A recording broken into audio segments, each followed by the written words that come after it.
Hi, I'm Vicki. I'm choosing to rebuild here because for me it was never a question. I moved up here with my husband, and I'll probably get teary, back in 1986, and we lived in this house since 1997. He passed away in 2017, and pretty much everything I have left of him is in the backyard. We built a lot of the structures that are out there, the walls and the walkways and the pond. And it's just really, there was just no choice. I had to come back. I needed to have some information on what the prospects were for the clean water, that we were going to have an infrastructure back here, the power.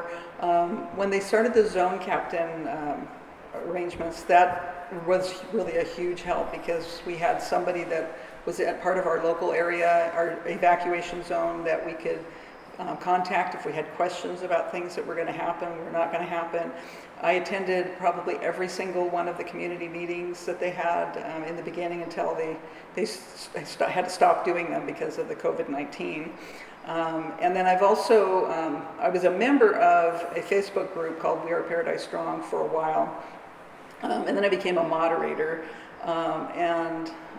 now I ended up being the admin just because of some political issues. But that really, it makes me feel like I'm helping other people. So it makes me search out information that ends up a lot of times being helpful to me.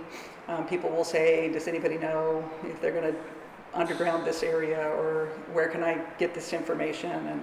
And then I'll search it out and help that. I post a lot of things for other people, and in doing that, that has been a great resource for myself. I think the biggest challenge for rebuilding for a lot of people is having the money to do so. A lot of people were underinsured or had no insurance. A lot of them are waiting for the PG&E lawsuit to be finalized and to see if they're going to get any money out of that. And I think for a lot of people, there's just still a lot of fear that if they come back here, that something like this could happen again. I think that there's so fewer trees up here, and I think we're a lot more aware of what we need to do to stay safer, that I don't think that's as big of an issue as it was before the fire.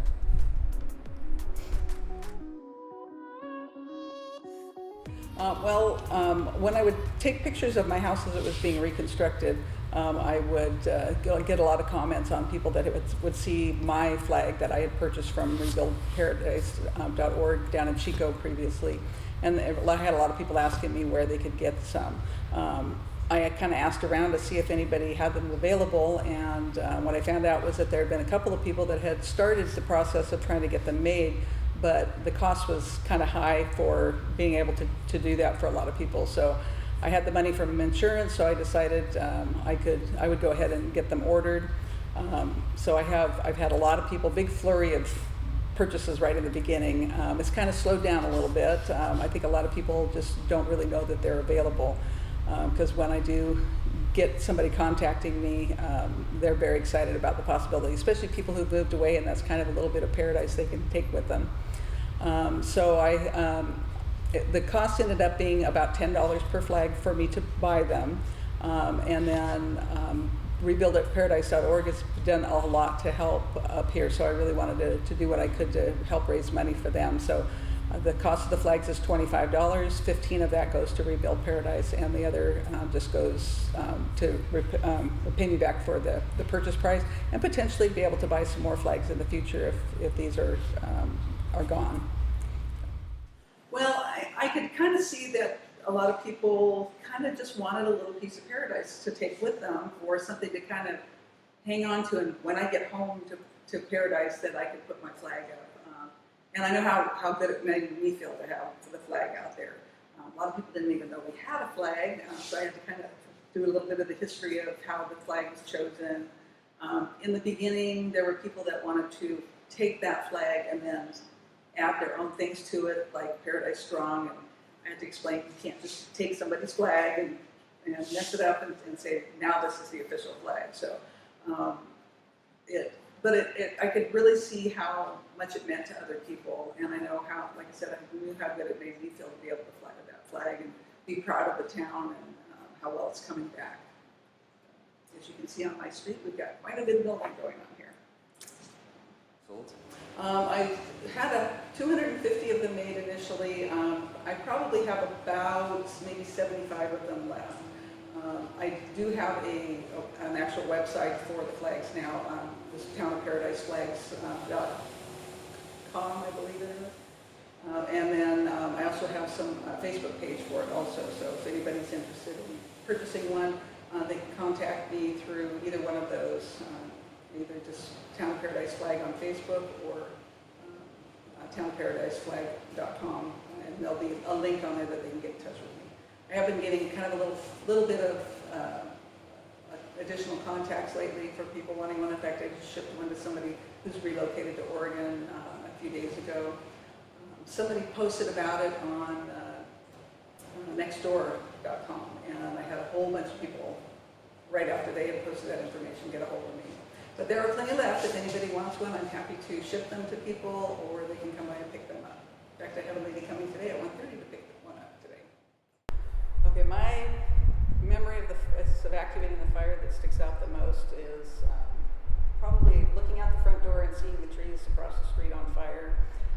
I had to go up to my mom's house up in 𝗥𝗲𝗁𝗂𝗏 to evacuate her, and my expectation was that I was just going to go wait out this evacuation at her house like I had in 2008. And then when I saw everything on fire, it was clear that I was picking her up also. And then when we got her picked up, my daughter probably saved our lives or lessened what we had to go through, because just as I'm getting ready to head down to the Skyway, she calls and says, "Where are you?" And I told her where we were at, and she said, "Do not go down the Skyway, go up."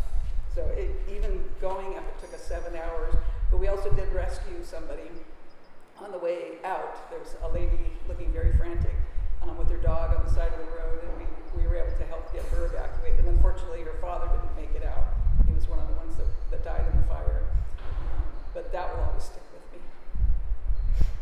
Mostly the people that have been living up here, everybody's really friendly. That was one of the things that attracted us to come move up here. We came up to visit a family member who had moved down in the valley, down in Butte Valley area, and came up here just to kind of see what it was like, and just fell in love with it. And within a few months, we were back up here.